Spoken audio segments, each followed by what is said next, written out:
Thanks for joining us, everyone. Happy Earth Day. Today's the 50th anniversary of Earth Day. So I hope everyone's celebrating safely from home, either in your backyards or indoors. I'd like to welcome you all to our composting workshop and Pollinator Garden tour.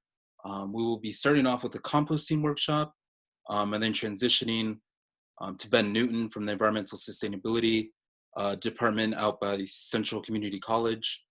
So just a little background about the organization right now. So Conservation Nebraska is a nonprofit educating communities across the state of Nebraska about conservation issues facing these communities. We host monthly educational events, just kind of ranging in topic from renewable energy to water quality, land stewardship.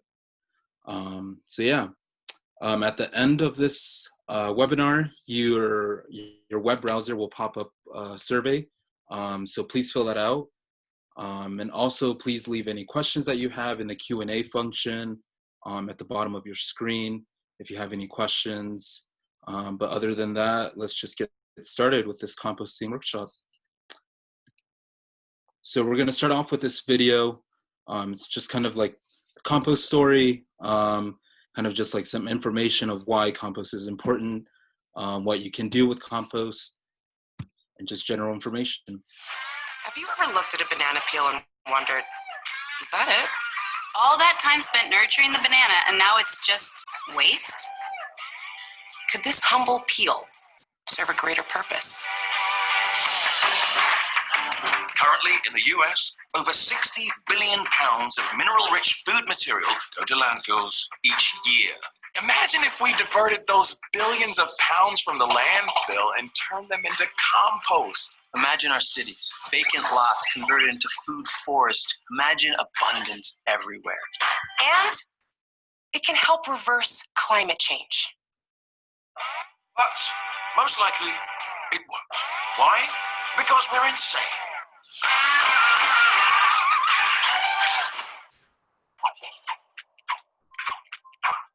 We define waste as anything unused, unproductive, or not properly utilized. But waste is a human invention.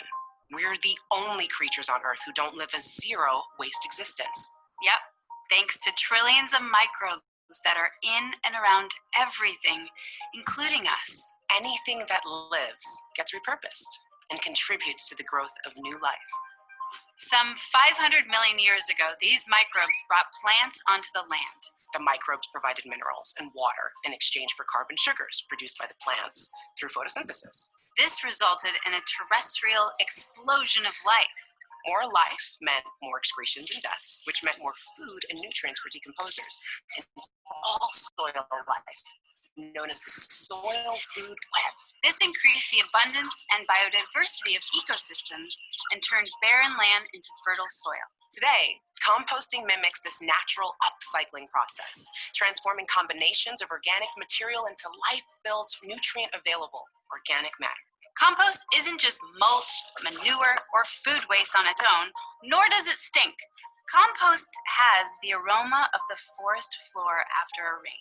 It also has superpowers. Compost can enhance food nutrition, increase crop yield, and strengthen plants' immune systems, all while increasing the soil's water-holding capacity.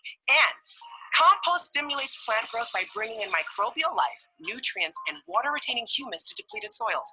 More plant growth takes even more carbon out of the atmosphere. Microbes feed plants. Plants feed microbes, and the self-regenerating soil carbon pump cycles on, building soil. Compost is a regenerative substance. It isn't just fertilizer. It's an essential microbial source, a probiotic for the land beneath our feet. Now, while we've made some great progress recycling paper and even composting yard trimmings, currently in the US, over 50% of trash going to landfills is food scraps, paper, yard trimmings, and wood, all compostable materials. We are throwing away the very building blocks of life. Only 5% of our food scraps get composted. 5%.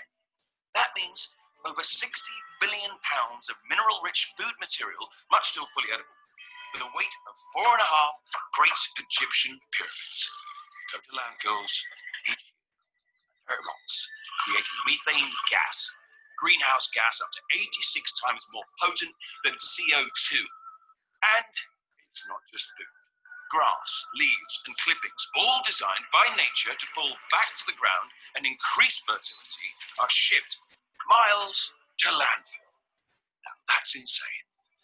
Some city governments are finally stepping up by providing green bins to make composting more available, but too often they're misused. Toxic material, trash, is being mixed with the stuff we grow our food in. Just stop it! Don't put toxins or non-organics in that bin, please!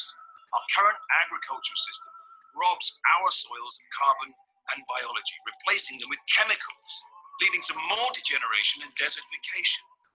We've broken the regenerative loop of life. It's crazy. Without soil, life on land as we know it is impossible. And soil without life, it's just dust. If the soil is being stripped of its life-giving qualities, what can help save our future? Properly made compost. The soil would be spongy again, retaining water and restoring our underground water supplies. Fertile farms producing tastier and more nutritious food and no longer covered in toxic chemicals. Imagine a farm to table to compost to farm system. This is the regenerative system our future depends on. And doing it at home is easier than you think. You can at home, use your green bin. If you for some reason don't have a green bin, request one from your city. Or find a neighbor or community garden who can use your compostables. Cities like San Francisco, Los Angeles, St. Louis, and my hometown, New York, are leading the charge. Thank you. Countries from Haiti to Australia are using compost to address food security and desertification. Schools, hospitals, and restaurants are waking up to composting their food scraps. Scientists and compost manufacturers are improving methods, making our superhero even more powerful.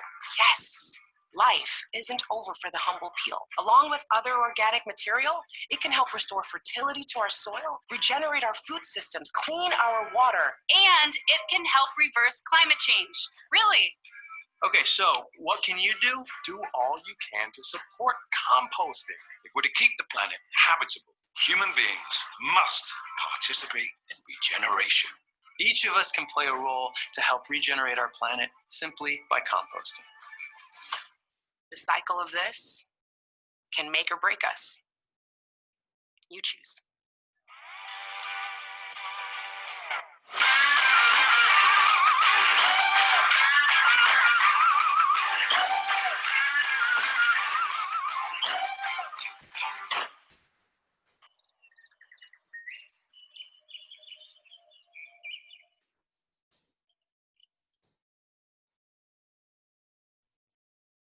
So there's a small little video about the compost. So what is compost? It's pretty much a mixture of various decaying organic substances, such as dead leaves, and it is used as fertilizer. So we will be going over one particular type of composting during this webinar. That's more of the direct, the on-site composting. The picture on the right is an example of on-site composting. It's a bigger scale than what we're going to go over today, but it's still an example of one. Next example is Roma Composting, and we have a short video in the next slide about this. We're not going to go over it too much, but I know that Big Red Worms in Lincoln is a good source that you want to contact if you want to do some of that. We also have Turned Composting, and I'll have in the next couple slides an image of that, of how you can see how Turned Composting is done. And then the other one is Direct Composting. This is pretty much just like digging a hole and just throwing in all your organics in there. So we'll start off with benefits of composting. Composting pretty much enriches and improves soil quality by helping retain moisture and suppressing plant disease and pests.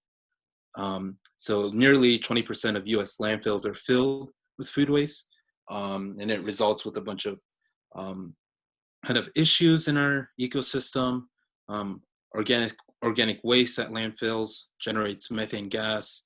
That's a harmful greenhouse gas, and it speeds up the process of climate change. So by composting, we're kind of trying to decrease that harmful greenhouse gas that's emitting from landfills. So compost reduces the need for chemical fertilizers. It protects watersheds and environment by eliminating chemical fertilizers. So composting reduces greenhouse gases because it just reduces the production of methane gas. It's released at the landfill. And compost just really has a lot to do with like the food waste and how to return valuable nutrients to the soil and help slow down the impacts of climate change. And here we are going to see a quick video on vermicomposting. I know a lot of people are really big fans of vermicomposting, so I thought I'd include this video for you guys.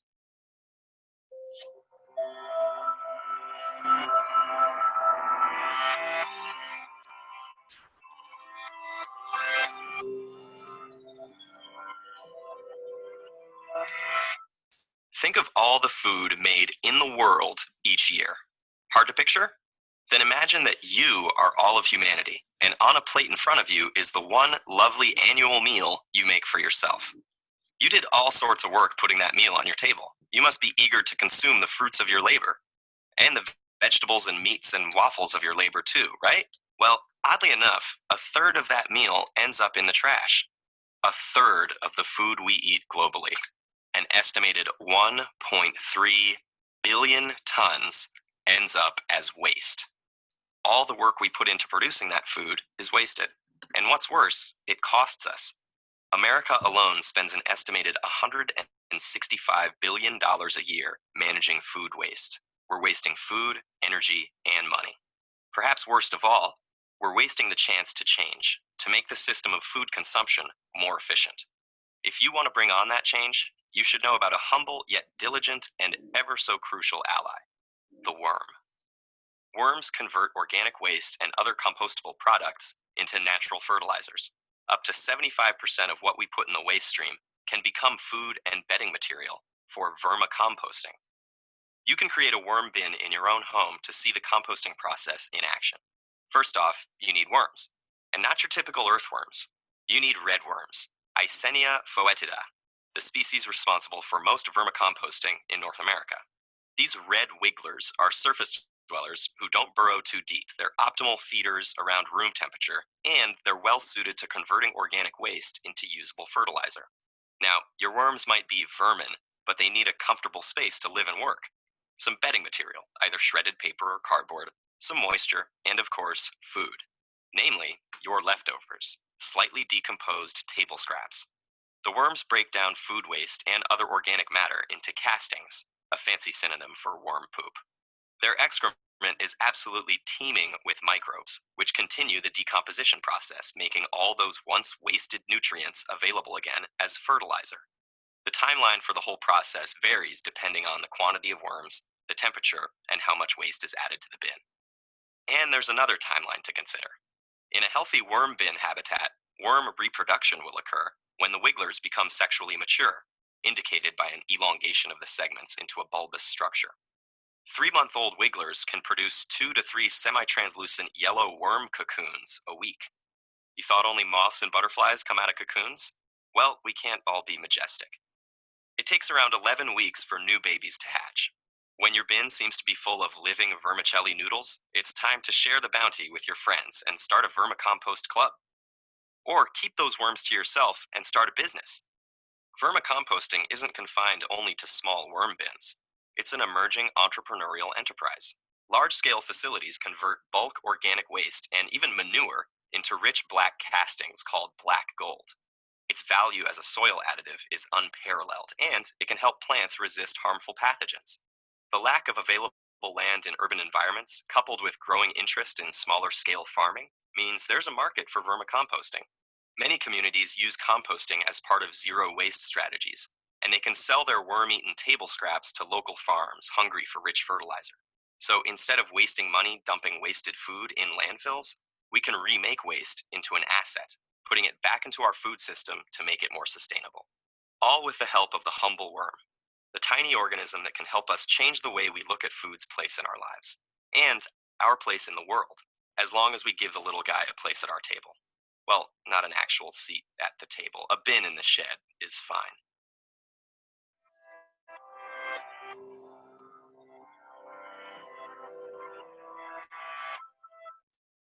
So that was a quick video on Roma Composting. Again, we're not going to go over it anymore after that. But now we will go over the steps of how to compost from home, going step by step. First, we're going to start off with picking out the style and size of compost that's best suitable for you at your house. First, we're going to start off with small compost bins. The image on the left has the kitchen compost caddy that you can just mount under your sink. And then the other one is the OXO Good Grips compost bin, and then the Worm Factory composter. And Big Red Worms, I think, sells those Worm Factory composters. So it's a quick question for them, but I'm pretty sure that they do have that up on their website. Next, we have the medium compost bins. Today, I guess after this presentation, we'll go over the how to make your own compost bin using the 5-gallon bucket. But there are other ways that you can compost. For example, using the Al Green Classic Soil Saver compost bin. You could also do your own like DIY using that. Looking at that bottom image down there, that container with all those holes in there. And then they also have the GeoBin black compost bin. Probably just Google search these and you can come up with, you can see the website that sells some of these. But these are more examples of medium-sized compost bins. Another compost bin is these large ones. These are usually seen at community gardens or on people who have a lot of acreage at their house. But they have the nature compost bin and that tumbling compost bin down there at the bottom right. That's more of like the turning compost. You just kind of like turn it using those handles right there.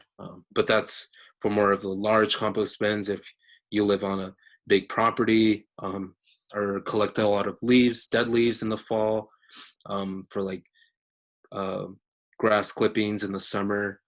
This is more for that type of stuff if you want to use that instead of dumping it at the landfill. So this table is pretty much to help you kind of determine which compost bin is right for you. So it really just depends where you live. So for example, if you don't have any outdoor space, probably a worm bin or the DIY compost bin that we're going to do today is most suitable for you. And we'll go over that here in a bit. But if you have some outdoor space like a patio or balcony, the worm bin or the compost tumbler is a pretty good option for you. And if you have a yard space, pretty much any of these apply to you. Then it just depends on what you're going to be composting. Like if it's mainly just kitchen scraps or yard waste and kitchen scraps, you'll go and use that big compost pile that has like 3 different compartments in it.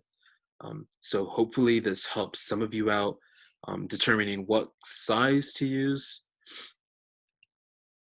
And now the step 2, we'll be going over what can you compost pretty much. So compost pretty much incorporates the four items that are listed on the left. You have to have your browns, your greens, and you have to have water and air. Having these 4 components in your composting system is essential for it to become compost and become something that useful for you to use. So for example, for greens, It could be anything from vegetable scraps, fruit scraps, tea bags, coffee grounds, filtered paper, seaweed, grass cuttings, bedding plants, and just like weeds in your yard. Just as long as they don't have any chemical residue on them, they should be fine. For your browns, they will be eggshells, like corrugated cardboard, some twigs, some dead leaves, napkins like paper towels, just that kind of stuff you can see in that image right there. You could also just go on action, carting.com, I think, is the link on the bottom of that image to kind of see these. But this will also be posted into the Facebook event page, and we can probably also email all of this to you guys. But what you do not want to include in the compost is meat and dairy products, cooking oil, some rice, bread products, walnuts, sawdust, heavy coated or printed paper, and pretty much like no plastic, no dog poo or cat litter, and also no personal products that might have human blood or fluid on them. So just try to keep all that stuff away from this type of compost bin. I know some compost facilities do accept meat and dairy products, but if you're going to do it at home, kind of shy away from all these stuff. You just want to stick with the greens, the browns, and then right now we're going to go over the water and air and the importance of having that in your system. So for step 3, water your pile regularly to keep it moist. The consistency of a damp sponge. So just the right amount of water in order to favor aerobic decomposition. So these are some of the questions that some people have when doing compost, is how to know if compost pile is too moist. The compost bin will probably leak water. The top layers would be matted together, and there's a slight ammonia smell. So if your pile is too moist, there are remedies. It could mean that you have too many green material or not enough brown material. So if the compost pile is too moist, the microbes will essentially drown. So you don't want to put too much water in there. And if that does happen, all you need to do is just add some more brown material. So that will be your twigs, your dead leaves from outside, just stuff like that. Just add in some more browns in there and it should fix it up. And then the other question is how to know if compost pile is too dry. The decomposition occurs slowly, or it looks dusty, and fire ants will appear in the compost bin. So a quick fix for this would be to add water or add more green materials if it's too dry. So essentially, if it's too dry, the microbes just stop working because they don't have enough water. So essentially, these microbes are just living organisms. You want to feed them just the right amount of water. You also want to have just the right amount of air, and that is the reason why we put holes into the compost bins. So now we will go over the importance of air. So proper aeration encourages aerobic decomposition, which creates a fresh, earthy smell as the materials decompose. So that brings us back to like the first video that we watched, kind of have the aroma of a forest floor after it rains. Because if it doesn't smell like that, then you probably should do some of the techniques that we talked about before. Add some more of that green in there and browns in there. So decomposition pretty much happens because microbes and they need to be able to breathe and live and function. So they need like oxygen and water just like us. So for step 4, you want to turn the pile. So there are a lot of questions about this of like, why do you need to turn the pile? So you want to turn the pile at least every week. And one reason, these are some of the reasons of why you need to turn the pile. Compaction. When materials in your compost get too close to each other, there's not enough room for air. So turning the compost will essentially fluff the components of that and create heat pockets where oxygen can get inside the pile and supply the microbes with oxygen. And if there's too much moisture, if the compost is too wet, the pockets in between particles will be filled with water rather than air. Turning helps drain away the water and reopen pockets of air where the microbes can breathe and just do their work. Also, overconsumption by microbes. Happy microbes will do their job well. They will use up the nutrients and oxygen near them and then die essentially. When you turn the compost, you mix the pile up. Healthy microbes and undepleted material will be mixed back together to the center, which will keep the process going. And then the other reason why you need to turn the compost is overheating in the compost pile. So as microbes do their job, they produce a lot of heat. And unfortunately, this heat can kill microbes if the temperature gets too hot. So mixing that compost redistributes the heat to the center, and it keeps the overall temperature at an ideal range. So that's why you want to turn it at least every week or so. And the ideal range that you want your compost pile to measure is 120 to 170 degrees Fahrenheit. Keeping it between that range will keep the microbes alive. It won't kill them, and then it'll keep the process of composting essentially going.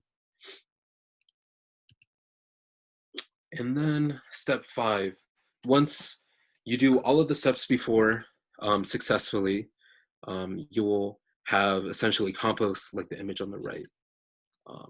So pretty much compost gives you some of these stuff right here: mulch for your garden, some soil that you can use for indoor plants or your outdoor garden.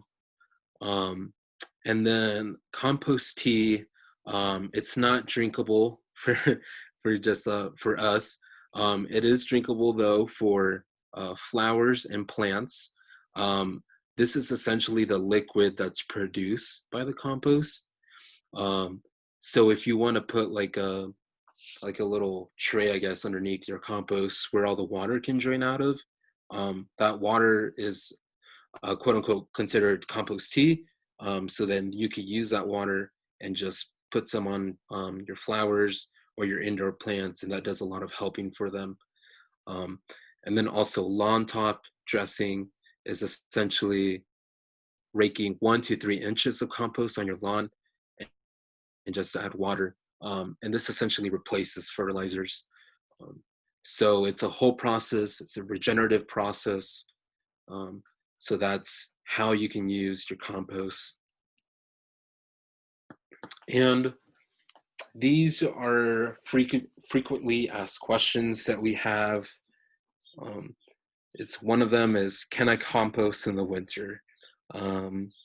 We developed this presentation, I think earlier in like December, just when it was like winter time, but essentially, yes, you can compost in the winter. The key is just to keep your pile warm. If your pile freezes, you don't need to worry, it's okay. That pile will resume microbial activity once the weather starts to warm back up. So don't worry about those microbes dying. Essentially, it'll just freeze the process, but it just keeps on going once the heat comes back. Also, another big question is, will it smell bad? So as long as you compost remains aerobic, that means it has enough airflow. There should not be any smell or to a minimum smell. So it's not a real big issue. Another question is, will pests be a problem? Like those fire ants that we mentioned. There shouldn't be any problem with pests, but if you start to notice some, just take the following steps. Essentially, keep your food scraps buried or covered. Create smaller holes maybe, and have an airtight lid on top. Um, Another question that we get is, should I shred or grind organic materials? You essentially don't have to, but if you do want to, it will speed up the process and aid in the production of compost. So pretty much, if you want to shred organic material, it will probably lead you to get compost a lot quicker than just dumping them in like the image on the right. But either process, if you're not in a big hurry, I guess, if you want to make compost, you could just put in your veggies like that. Another question that we get is, how do I know when my compost is finished? So essentially, you will know when your compost is finished when the organic materials are unrecognizable and they will no longer heat up. So essentially, just looking at the image at the right, like that's not compost, but in like 2 months using our process, you should be getting compost, and the pile will no longer heat up essentially, and it doesn't look the same. And also, just don't be afraid to fail, especially just making the first step and just participating in this webinar. You've already done the first step. The most difficult step, I guess, is just doing outreach and trying to find education of how to do your own compost. Just don't be afraid to fail. Just try your best. You could always just message us on Facebook, send us an email. We will help you along the way. But yeah, just don't be afraid to fail if you don't have any of this kind of solve. So right now I'm just going to answer some of these questions that you guys have. So if you have any more questions, just put them in the Q&A box down there. So first question is wondering why sawdust should not be included. I honestly don't know the answer to that. I just went by the educational materials that I researched. I didn't really do more digging into that. But maybe somebody in here knows that can help us out. Maybe just put that in the chat box for us. Hey, Eric. Yeah.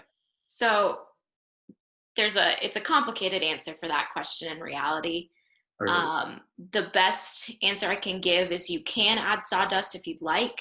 The big takeaway is it shouldn't be treated wood of any kind.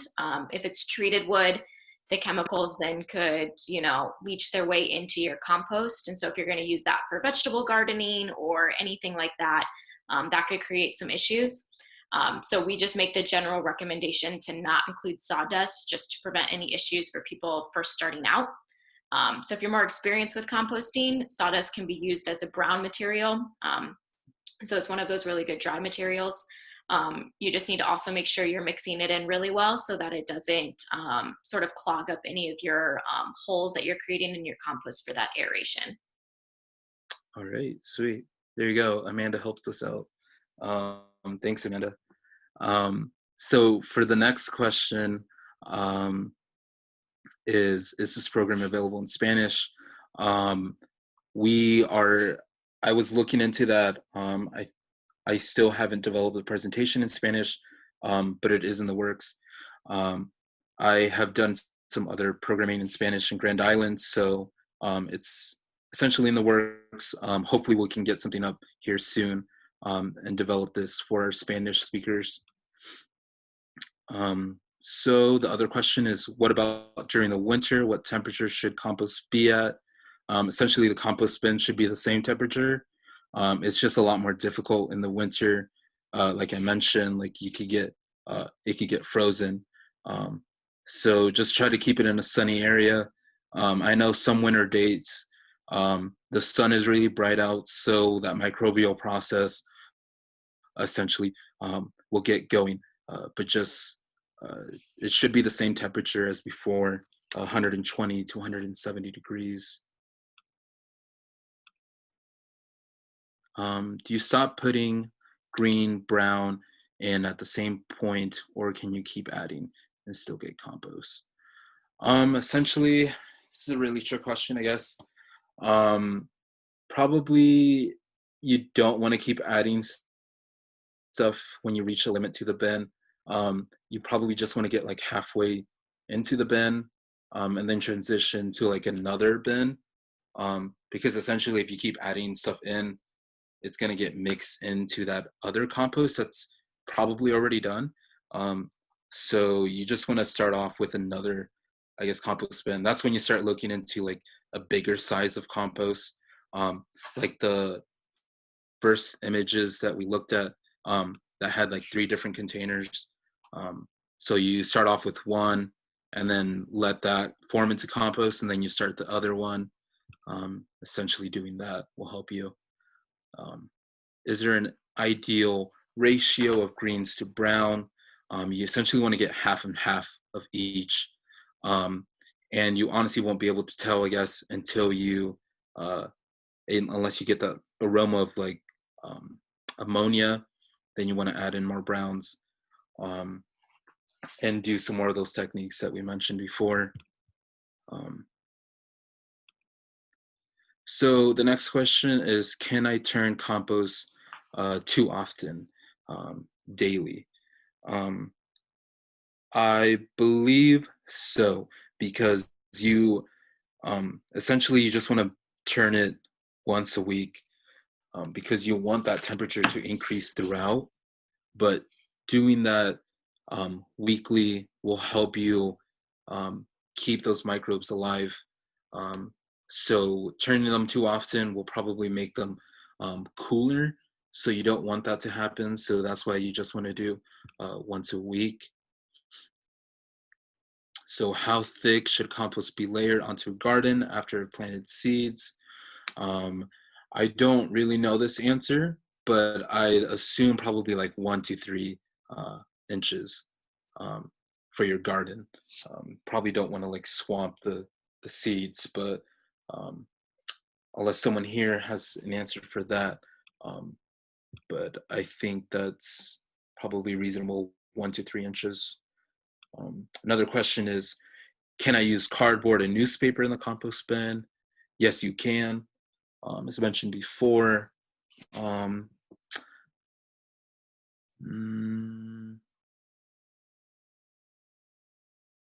me look at some more questions.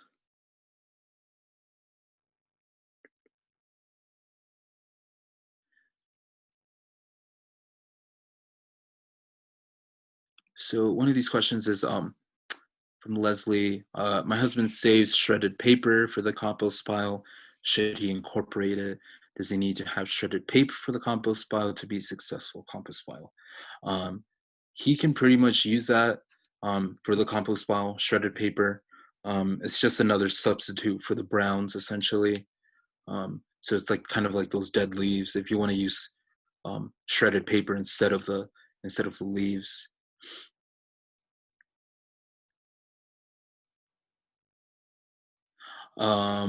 Some of these, like why can't rice be added? I really don't know unless somebody here knows about that. I'm guessing because of just like the grains in there.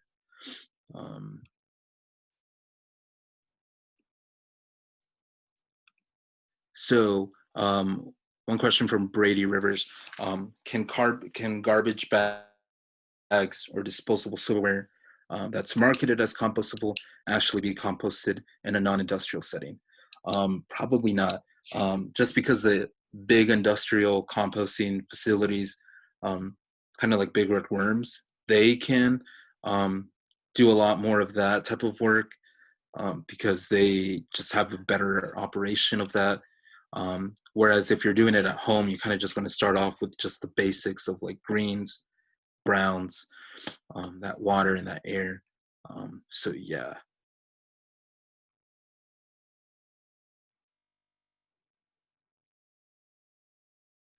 Let's see here.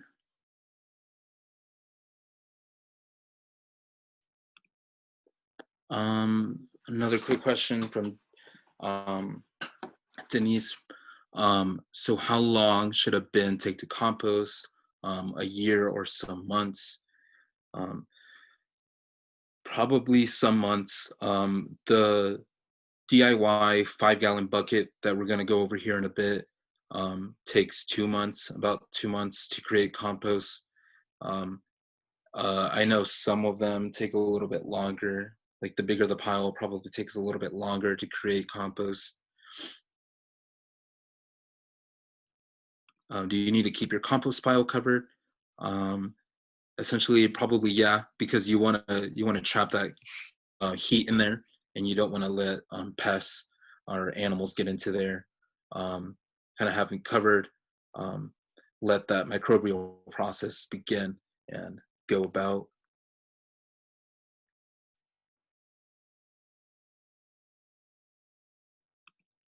A question from Molly. Do you have to use a tote? No.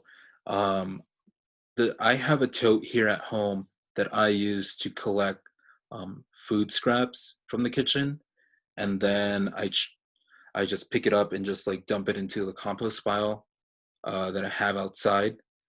So that's what I do. So essentially, you don't have to use a tote. I just happen to have one time during an event in Lincoln, so that's the only reason why I have one. But you don't really need one. Let's see here. Probably answer a little bit more questions, and then I'll answer some more in a bit once we have another break where we can answer some questions.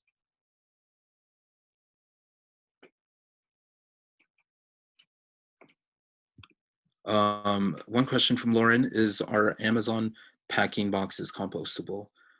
Essentially, yeah, you could include cardboard into your pile. So that will be your browns. One of them is, do I need to wash the eggs before putting them in the compost pile? I don't think so. I don't think you need to worry about that. Diane, I had a quick question. How many greens and browns do you need to make a 5-gallon bucket to compost? And we'll go over this here in a bit, but for the 5-gallon bucket, you essentially just want to fill it up to about halfway, just to not overwhelm the whole system. But it's not a whole lot. I think probably in a week you could collect enough. Just based from my household, that's what we can probably go through. One question from Sarah is, can you mix worms using both red worms and others? I don't think so. I think you just have to use the red worms, like they mentioned in the video. Those are the ones that are most successful in composting. Another question is, when will I know I can use the compost pile? Essentially, when the pile doesn't heat up anymore, you can use the compost pile. You can measure that using a thermometer or a food thermometer, and just measuring the compost pile. Essentially, it'll look like the image that I had before, where it was just like soil pretty much. So once it gets to that, you can start using that compost.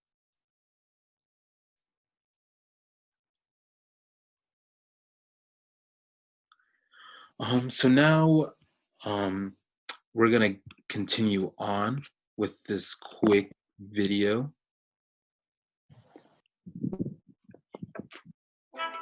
What if one of the biggest contributors to climate change could be turned into one of the most powerful solutions? This man was just trying to get rid of the weeds on his ranch when he stumbled upon a way to remove CO2 from the atmosphere. In 1998, John Wick and his wife moved from San Francisco to a ranch in Northern California. But right away, there were problems. Cows from a neighboring ranch were roaming freely and destroying his land. So the First order of business was to get rid of the cows. Once we got rid of the cows, we thought we were done and that things would become easy for us. It didn't work out that way. Once the cows were gone, the ground dried out and weeds invaded the land. So I took it seriously, and we had 20 men come and we pulled every weed on the ranch. And it got worse. The next year, more weeds came. 10,000 weeds came where every one weed had been. A rangeland ecologist told John he needed to bring back the cows to combat the weeds, but the cows had to be used in just the right way. The cattle had to be moved constantly from one plot of land to another. That's because if cows stay in one place too long, they eat everything on the ground and destroy the soil. So the first year, we brought in 250 cows and we moved them across the ranch, just the right amount for them and for the grass, and it worked. By the next summer, the land had completely repaired itself. Grass had deep roots and the soil was holding a ton of water. That's when the ecologist had a light bulb moment. What if the land was doing even more? What if all that healthy grass was helping to solve climate change by sucking CO2 out of the air and storing it safely underground? If it was, it would be a major climate breakthrough. John brought in more scientists to conduct soil tests on dozens of ranches in the area to find out. And we found something that was very exciting. It was exciting even to the scientists. We found that where they had sprayed cow manure on top of the grass, those ranches actually had more carbon in the soil. Nobody expected that to happen. Dairy farms were storing the most carbon in the soil. Those farms had been sprayed with large amounts of manure, but that manure had a big downside. Manure produces some of the most powerful greenhouse gases on Earth. So John wanted to find something that was as effective as manure, but wouldn't heat the planet. So we decided to try putting compost on top of the ground to see if we could see the same thing happen. A few months later, John checked to see if it had worked. Where we had put compost, we had a significant amount of grass. It was 50% more grass, and it was beautiful. More importantly, the soil was storing vast amounts of carbon. And over the next few years, John's one application of compost caused the land to store more and more carbon. In fact, it turned out that just one dusting of compost would increase that storage for decades to come. We were really excited about the results that we saw on my ranch. But in order for this to be meaningful, we needed to go take it to other bigger ranches, which is what we did at Stemple Creek with Lauren. When I first heard about applying compost to the land, I was kind of skeptical. Didn't really know that much about it, but figured it's a good opportunity to learn. Spreading compost on his land produced such incredible results. Lauren now makes his own compost. His land has been transformed. When we first started applying compost to the land, it felt really, really good to see. You could actually visually see the results. The grass was greener and deeper and more lush, and it created a lot more biodiversity in the soil and the plant life, and it just felt good. And you could actually look at it and say, man, we are really making a difference by using this practice and building the soil this way. So the compost we're applying now is going to be sequestering carbon for the next 30 years, which is pretty epic that we can create that kind of change. And we need that kind of change because agriculture is responsible for a quarter of all greenhouse gas emissions, and that number is growing. That's why in 2008, John co-founded the Marin Carbon Project to spread the idea of carbon farming to as many ranches and farms as possible. We can lower the temperature of the planet right now by increasing how healthy our soils are. What started with John's determination to get rid of weeds is now a blueprint for a revolution in agriculture and a way for farmers to help solve climate change, not make it worse. This version of agriculture actually is a climate solution. But if John's vision is going to have a global impact, it needs to be adopted by farms and ranches everywhere because it could be as powerful a solution as wind, solar, or EVs in meeting the biggest challenge of our time.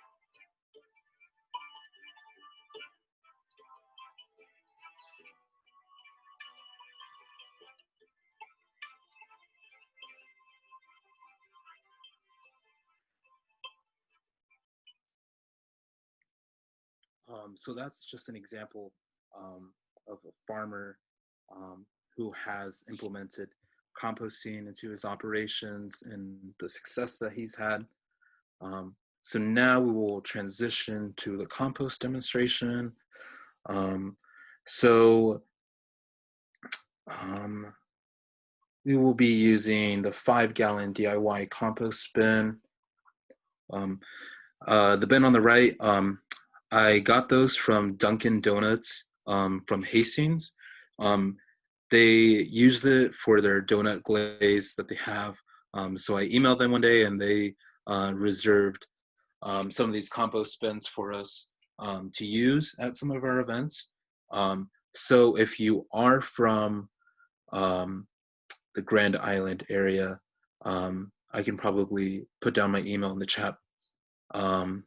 chat box so that you can email me. I have about like 7 of these 5-gallon buckets for anybody who might want to do their own at home. I could just like sanitize them here, and then probably advise you to sanitize them at home just to make sure we're all staying healthy during this time. So yeah, a big shout out to Dunkin' Donuts at Hastings for helping us out with this. So essentially it's supplies that I use. You can see there the little caddy that I have. We have that in our kitchen. And essentially I put food scraps in there. The cover right there on the right-hand side, there's a little black sponge in there. So essentially having this in the kitchen is not bad at all. That sponge kind of absorbs any odor that might be coming out of the bucket. And there's the 5-gallon bucket with some holes in them. So step 1 would be to clean out and drill holes on the sides and bottom. On the bottom I have down 5 holes in the bottom, and then various holes from the bottom of the bucket, in the middle of the bucket, and also at the top of the bucket. You kind of want to make sure that it's aerated throughout the whole bucket. So these steps are essentially just to demonstrate you guys what goes into the compost. For people who don't know, some people are knowledgeable about this, but this is just a quick, easy step of how to go about doing it at home for the first time. So step 1, you want to layer in some twigs. Step 3, you want to layer in the browns. I had some dead leaves in my yard, so I put some of those in there. Step 4, you want to layer in greens. There's some melon right there. There's also some like spinach from the kitchen. So you want to go to step 5. You want to sprinkle soil. Essentially, I didn't have any just basic soil to work with, but you don't want to use potting soil because it has some of those little chemicals in there. So to help speed up the process, you can sprinkle in some soil in there in between the layers as you add them in. But halfway through, you want to add in a couple sprinkles of water. And then step 6, you pretty much cover the bucket and then shake the bucket once a week to aerate the contents.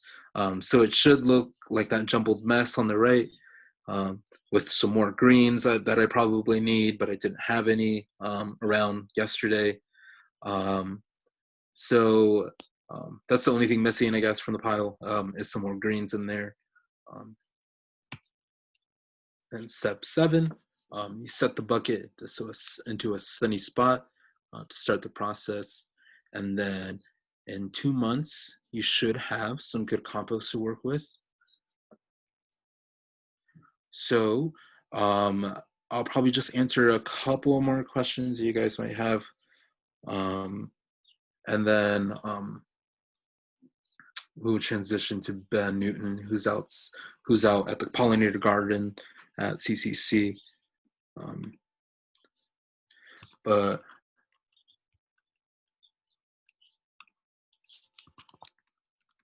I will drop down my email. If anybody wants to email me and claim those DIY compost bins, I have like 7 of them. And I'm also located in Grand Island. So if you live near Grand Island or in Grand Island, I can get you those. But otherwise, I probably can't get them to you.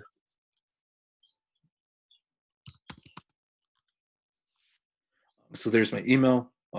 If you want to email me and claim those. So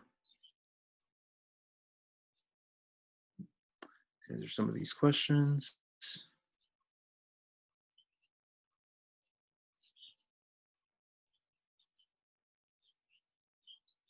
So with the 5-gallon bucket, wouldn't the holes at the bottom allow the water to drain out? Yes, that's essentially what you want to do. I probably maybe put a little too many holes. Probably like 4 was enough. So you don't want to like drain it completely. But the materials do retain some of that moisture in there. For Shannon, in my research, it was suggested to place a bin in a shady spot. Should I put it in the sun instead? Probably put it in the sun. If you're working with like this DIY bucket, it's probably useful to put it in the sun and just watch it every now and then. Like if it's pretty hot outside and it's just in the sun, I guess probably transition it to the shade for a little bit. Just kind of keep an eye on that during the summer for sure.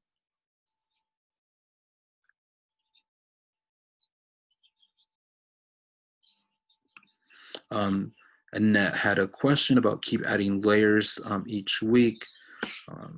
Essentially, you just want to layer, you want to include all those components of compost until about halfway or 3/4 full of the compost bin, just because you want to have enough airflow in there. Once that reaches its maximum, probably look into getting a bigger compost pile, a bigger compost bin.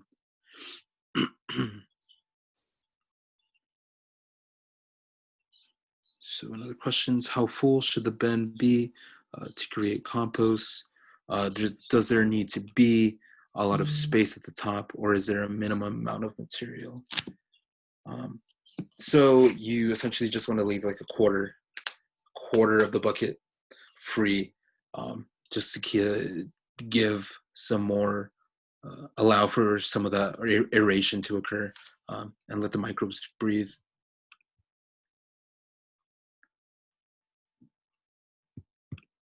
Jennifer's asking, is there an area in the yard that is best for placement of the compost pile? Sunny, shade? I'll probably go with sunny. Same as I said before, if it gets too hot, just keep an eye on that and then place it in the shade. And I'm sure it'll probably still be hot.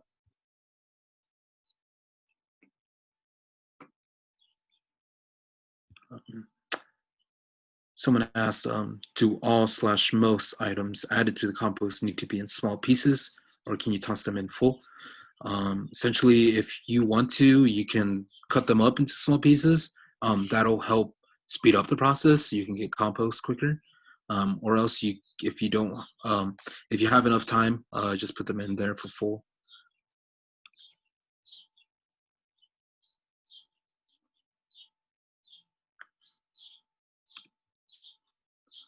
So it does vary about how long does it take for the compost bin to finish. With this DIY bucket, it should take about 2 months for the whole process for you to get some good compost.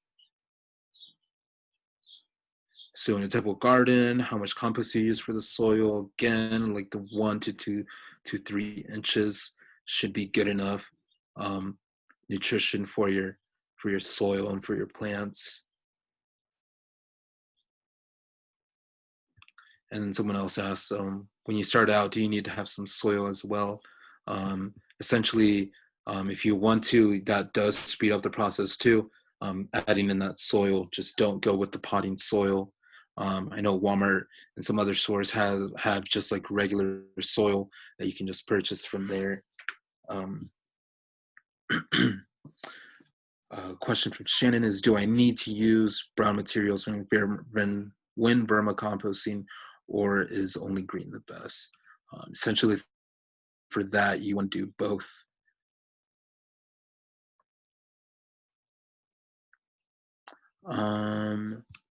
So I can probably continue answering some of these. I'll probably just type them in. But just remember to like us on Facebook, to find out some more of these upcoming events at Conservation Nebraska.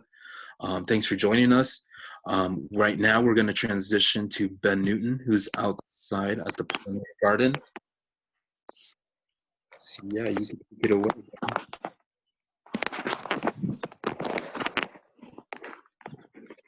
Can you hear me? Yeah. All right. All right. Well, thank you, Eric. We're out at the Grand Island Pollinator Garden on the Central Community College campus. And I like to transition between your composting workshop and the Pollinator Garden, because we do use food scraps from the college, from our staff and faculty. We use food scraps and we bring some of our compost from campus out to the Pollinator Garden here at Central Community College in Grand Island. And so we reuse all of our materials that they bring for lunch on campus. And so that helps maintain the fertility of our Pollinator Garden here in Grand Island. A little bit about myself. I'm the Environmental Sustainability Director at Central Community College. I've been here almost 3 years now. One of the first projects that I got involved with after the bike share was the Pollinator Garden. Here in Columbus, we have a Pollinator Garden, and also here in Grand Island. In Columbus and Grand Island, both projects were a little bit different. The Columbus Pollinator Garden was mostly facilities and facility staff and Nebraska Statewide Arboretum that were involved in the planning of that garden. Here in Grand Island, I was a project lead on this project here. And then we had a Big Muddy Workshop out of Omaha did the design for this garden. And then we had Tilly's Landscaping here in Grand Island. They did the actual installation. But we did see this project through from start to finish at the Sustainability Office. We started the planting in October 2017. And it was a great project. And since the first installation, more of our students, our office, have been involved in the upkeep and maintenance of the garden. And so we planted it in 2017. We had a full year of growth in 2018. Things were still kind of small in the garden at that time. And then last year we had our second full year of growth in the Pollinator Garden. So now we're on our third year and things are starting to come together and bloom, and we have learned some lessons out here at the Pollinator Garden. First of all, I want to give credit to the green team that we had here at Central Community College. We had Marcy Chemnitz, the Grand Island campus president, Brent Adrian, Jessica Rohan, Amanda Groff. I'm probably forgetting some folks, but and all of our office. Judy Weston was also involved in the Pollinator Garden process, and Rob Brasino, our facilities director. So we did have quite a diverse team because we wanted to come together around a common goal of having an amazing Pollinator Garden here in Grand Island. And we all had different reasons why we wanted the garden. We do have an existing beekeeping class and program here at Central Community College, and Judy Weston kind of heads up that through extended learning services. And so sorry about the train noise and truck noise that we have here in the background, but we are in an urban area here in Grand Island, so you will be hearing some of those noises. So you may not catch everything I say, but feel free to reach out to me after the presentation, and with any questions. So our pollinator garden, like I said, we got a grant through the Nebraska Statewide Arboretum that provided half of the funding for the design process and the installation. And then the upkeep was really through the Sustainability Office after that installation. And so we kept the weeds at bay, and we fought a constant battle every week with bindweed and sandburrs, especially our first year. And so we didn't want to keep fighting that constant battle. So we did plant in last summer, in the spring. We had a student group from an English class, from Terry Schifrin's English class. She brought all of her sections out for her English class to help with planting that weed shield with Nebraska Statewide Arboretum and the Environmental Sustainability Office. And that weed shield, as you can see, the first things that are popping up in the spring here, Leah, the first things that are popping up in the garden this spring are bluebells and some weed shield plants. And so now we'll go back to the actual garden layout. So we have our garden layout here in our map, and it shows that different things bloom in different colors throughout 3 different Nebraska seasons. So all the different colors, that's just not to make a pretty map. That's the actual color that all these plants, native plants, bloom when they bloom. And we have some spiderworts, currants, and beard tongues. They bloom it right now in the spring, even though we just had a late frost here. So we don't have much blooming yet, but things are dormant. There's still a lot going on. This is the week where everything's starting to ramp up and outcompete for space in the garden. So we'll give you a quick tour of that, but first I want to go into, so we have things bloom in the early spring, early summer, late summer, and fall. And we have all different colors of native plants that bloom here in Nebraska, because different types of pollinator insects are actually attracted to different colors of blooms. So like flies, for instance, are attracted to white flowers, and bees are attracted more. They're attracted to a lot of different colors, but more attracted to the yellow types of blooms. And so that's why we have all these different types of blooms and different types of species, because also different types of native insects, such as your beetles, your native bees, your butterflies, which everybody thinks, oh yeah, I'm planting a butterfly garden. They're actually the least efficient pollinator. Are actually beetles, moths, flies. They're all more efficient than butterflies at pollinating, but they get all the credit, right? Seems to happen sometimes. Well, so we do have all these different types of flowering blooms, and then we had a winding gravel path that winds through the entire pollinator garden. And then also, I did want to mention that in the fall, our sustainability office and Brent Adrian, speech faculty here at the college, we do raise monarch butterflies. We get the larvae from the University of Kansas, and then we raise them in captivity as from caterpillars up till they emerge from the chrysalis.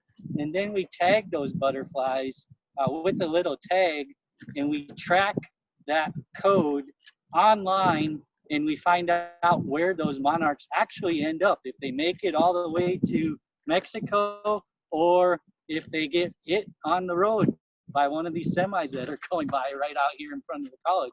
If somebody finds that actual tag, they can actually track the origins that, oh yeah, we raised that monarch here in Grand Island and it made it to Texas, or it made it all the way to the nesting grounds in Mexico. So we do a lot of really cool things out here at the Pollinator Garden. We have an annual Pollinator Fest, but I'm not going to get into all that right now. We're going to take a little tour of the garden, and so the video might be bouncing around a little bit, but Leah our garden professional here at Central Community College, is going to follow me around to different things that are emerging right now. And it may look like a lot of the plants are dead. People say, oh, your garden looks dead, it looks horrible. Well, we leave all these plants here dormant so that the insects have an Airbnb. Even in the wintertime, they have a place to nest. They have a place for their kids to be raised.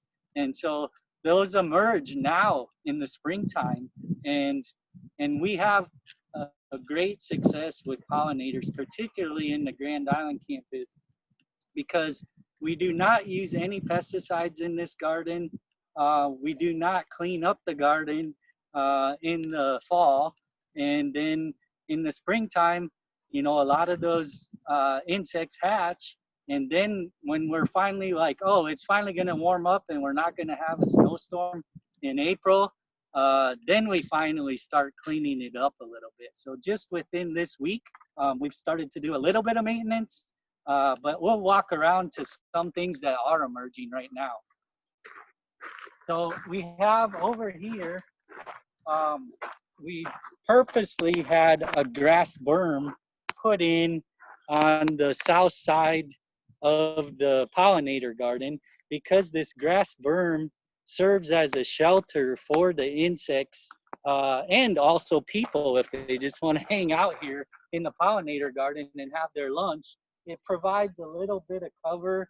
Right now, they're pretty short, but you know, throughout the years, they're going to get taller and taller. And then maybe you will not even know that you're on an urban campus and you see a bunch of cars in the parking lot.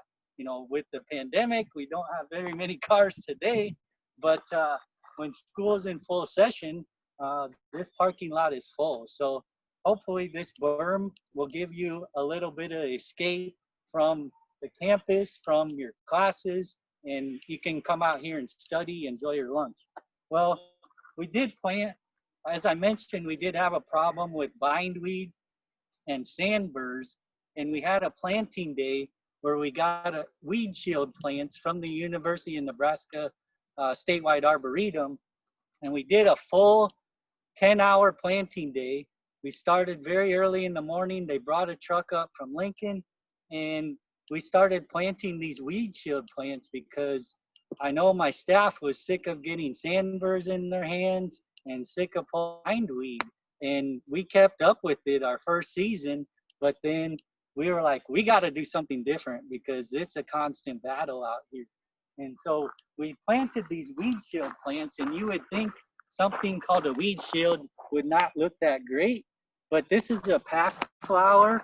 As you can see, they're very beautiful flower, and they were actually blooming before the last 2 snowstorms came in here in April. So this past flower, they actually take up a lot of these nutrients that we've left here on the ground, this dead material. They actually use that for their growth.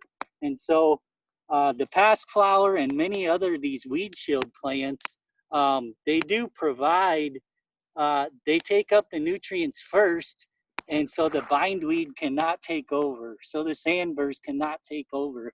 So as you can see, if I get in here really close, there is some bindweed coming up right next to the switchgrass here. And look how small that is compared to the actual past flower. And so, yeah, as you can see, the past flower is like, I'm getting the nutrients here first, and the bindweed is struggling because it started out today maybe, or the last few days. And so it's taking away those nutrients. And so that's the reason why we have this weed shield here. And then we also have past flowers. We have some bluebells, ruby bluebells. I couldn't name all the species. I'm not a master gardener. I am actually a master ecologist, I like to say. So we do have quite a few different diverse species, and I could get you that whole list. I have the scientific names. As you know, the common names are what most people know. But yeah, we have a bunch of past flower and ruby bells along this berm here as protection for the overall pollinator garden. And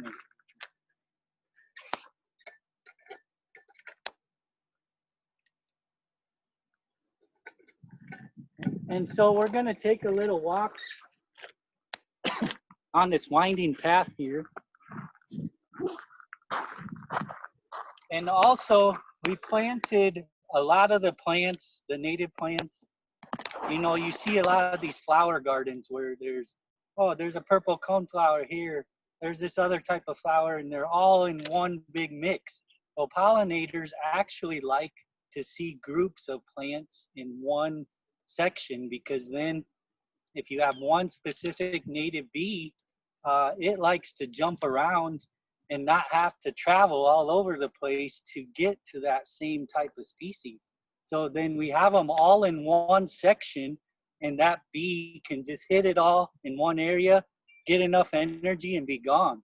So that's another reason why we have these bunches. As you can see, we didn't plant them all different plants all in the different areas. They're planted in bunches throughout the garden. So that's another feature that we have. And then as you can see, the entire garden is not, full of plants. There are some bare spots in there. And so those bare spots serve as nesting grounds for native bees. And as my staff can tell you, that those native bees, sometimes when they're out here in the spring, they'll come right out of the ground. And you're saying, well, where did these bees come from? Well, they're nesting in the ground in these bare patches here. So we do have that. We have bare patches, groups of plants together. And right now, you can see a lot of those small plants coming up. We actually purposely planted those so that the bindweed and the sandburrs do not take over first. So we kind of manage those. Even though we still have to be out here every week, it's not the constant battle that we had our first year. And as you can see, we did not deadhead a lot of the coneflowers either. We leave the seed, you could take these seeds off and put those right into your pollinator garden at home. So I like to spread them around, but eventually, once the coneflower starts emerging a little bit more, we will finally take the heads off of those and spread those seeds around. But also, if anybody's interested, I do collect some of these seeds, and I have had some people take them with them for their home gardens as well. Another thing that we did, we're planning to line the path more with these logs, because that also serves as a nesting habitat for some of the native bees as well. So we do have that. We're trying to get some of that, those logs from that storm that we had last year. So we're getting a bunch of those, and we're getting a load of that coming in here soon when stuff starts emerging as well. And also, I did want to mention that we did, to get the garden, you can see that brown pipe there. That is the irrigation that we did use our first year to get the garden started. But we ran it a lot our first year. It's a drip irrigation system, and we used that to get the plants established.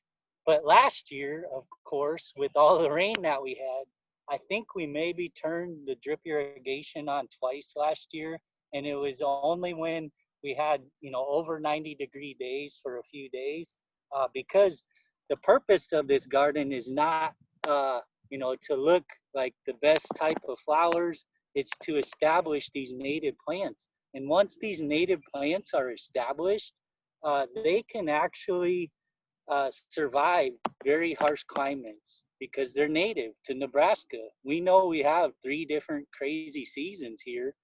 We have snow in April, and then we have 100-degree days. It's really humid. And then we have a season where it rains all the time. So these native plants, they're very resilient and very tolerant. So we use this to get the plants established. And maybe some of you are like, oh, they use the irrigation. Well, we hardly will have to use it this year unless we get a really, really dry drought year this summer. then we'll turn it on a few times, but we do have it as an option just in case. And as you can see, we put more of the larger grasses and sedges, the big blue stem, on the outside of the garden as well. And maybe you're saying, oh yeah, these look dead. Well, they're just dormant. They're greening up now at the bottom. And so they will look really nice, probably here in a couple months, sometimes even in early May. But we also have quite a variety of grasses, sedges. This looks kind of dead right now, but this is bee balm, and it's full of seeds. Like I could collect probably 3 or 4 bags of seed easily in 5 minutes from this bush or sedge right here. So we have lots of seed available, lots of emergent weed shield plants. We have a helicopter going overhead. They probably wanted to come to this virtual tour. But then one of the first signs of spring here in the Grand Island Pollinator Garden is our yarrow. And our yarrow, typically last year, I think we had blooms at this time, but you know, with the cold that we've had this April, that yarrow it's in there, it's emerging, and it's coming out through this dormant plant from last year. And it has a very beautiful yellow flower. The bees love it. It's one of the first things to emerge. So the native bees right now, they like dandelions. You know, dandelions are good. We do have dandelions in our pollinator garden.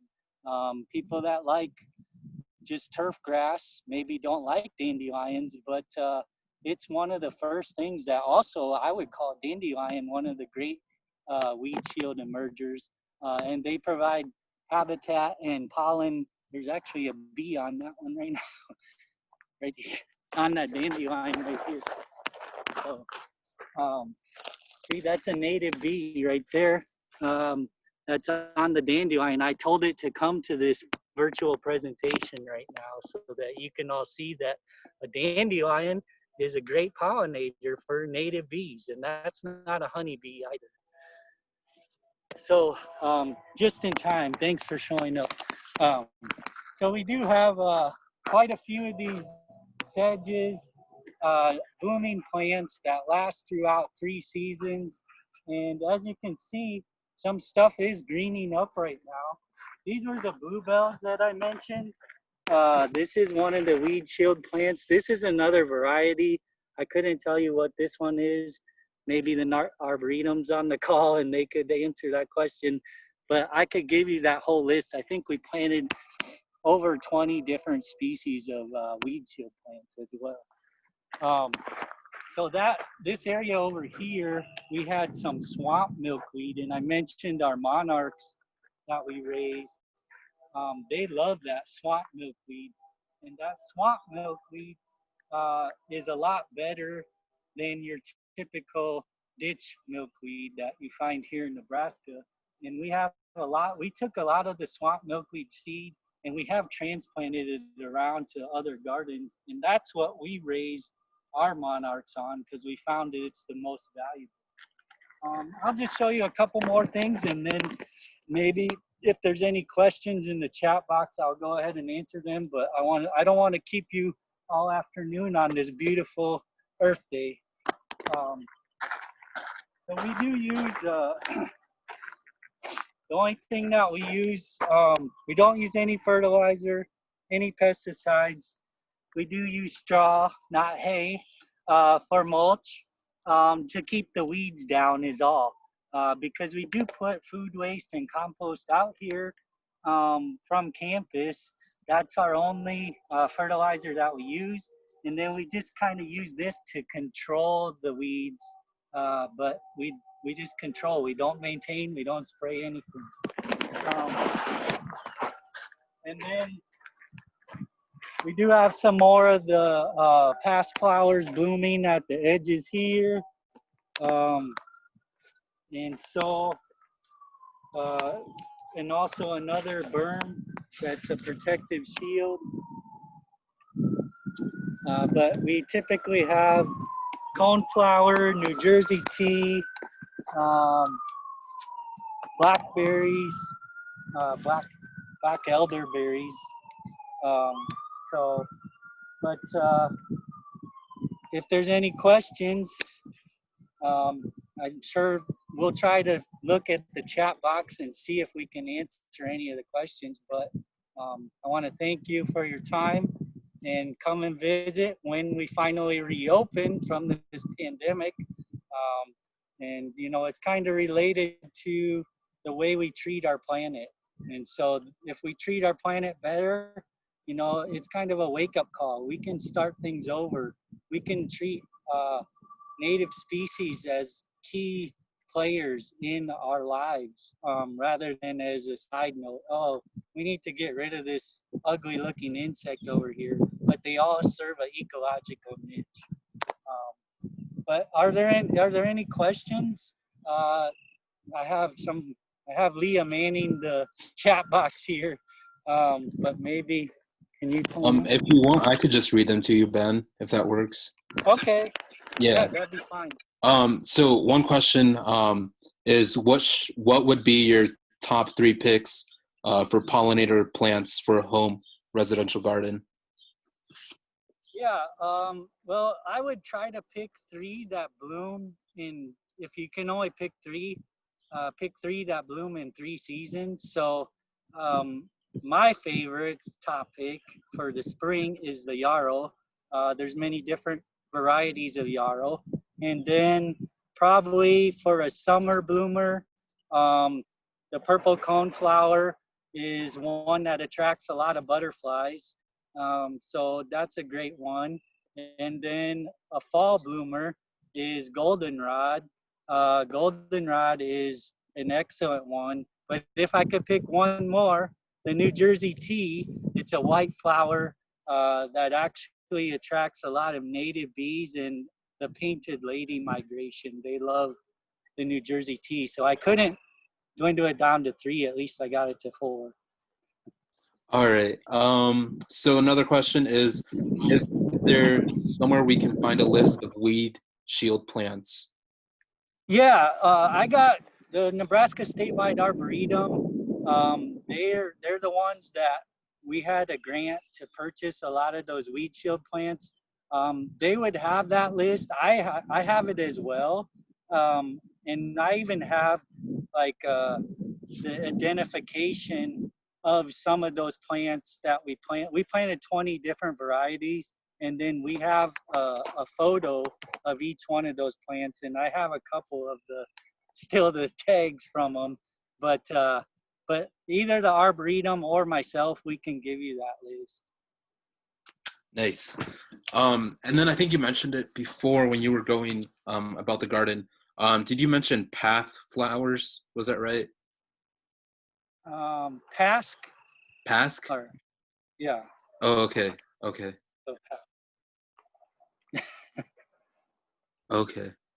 Pask flowers. Yeah, those are those purple flowers that I showed at the beginning. Okay.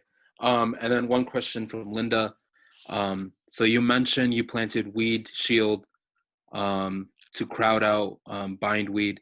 What kind of plants work well for a weed shield? Yeah, that would be that entire list that we can send out to you. I like to plant a variety, but if you only had a couple choices, the Pask flower emerged here first, and that was here when the snow was here. And also the bluebells that I showed a little bit earlier, I believe that's a common name, ruby bells or coral bells. Those like to emerge first. Spiderwort, I think this is a spiderwort right here. I could be wrong, but those like to emerge first as well. But we have that entire list, and I don't think that's on our website, but we can get that out to folks. All right. And then do you have like a map available of the I guess, the plants that you've planted there? Is there a Yeah, website? we have a map of the, I want to say it's 38 different native plant species that we planted in those large groups. The original planting that was done by Tilly's and Big Muddy did the design. We do have a map of that, and I showed the map at the beginning, but we don't have the weed shield plants. We planted all over. We don't have those mapped out. It was a big planting day with a bunch of students. There was no method to planting those really. We did have the Arboretum lay out all the plants, and then we planted them. But yeah, those groupings of like the 38 different large species groupings, we do have that map. Okay. So when you mentioned that you control the weeds, you don't really like maintain them, I guess. Does that mean that you don't do any weed pulling? We do weed pulling, Okay. but it's only like, because some of the species of grasses and our weed shield, they look very similar, and some people think they're weeds, but they're not. I don't think any plant's a weed. They all have an ecological niche, but we try to pull. The only thing we pull in the spring is typically that grass patch there. We're trying to get rid of a lot of that grass. And then we also pull the sandburs. So we know the sandbur plants and we know the types of grasses. Right now, we're not seeing much of the bindweed yet. So hopefully the weed shield is doing its job. But yeah, we try to get on top of those as early as we can, because otherwise you'll be fighting that battle all year long with those types of plants. All right. And we just have one last question here. Okay. Where do you get your straw? Someone was told to be careful with straw because it may be treated with insecticides. Is this true? We use we do use straw. Some of it could be treated with insecticides, but we get ours from, we get the ones that we have from Orchlands here in Grand Island, because it's typically, with the flooding events that we had last year, straw was actually quite expensive because it's used, for bedding and for feed and such.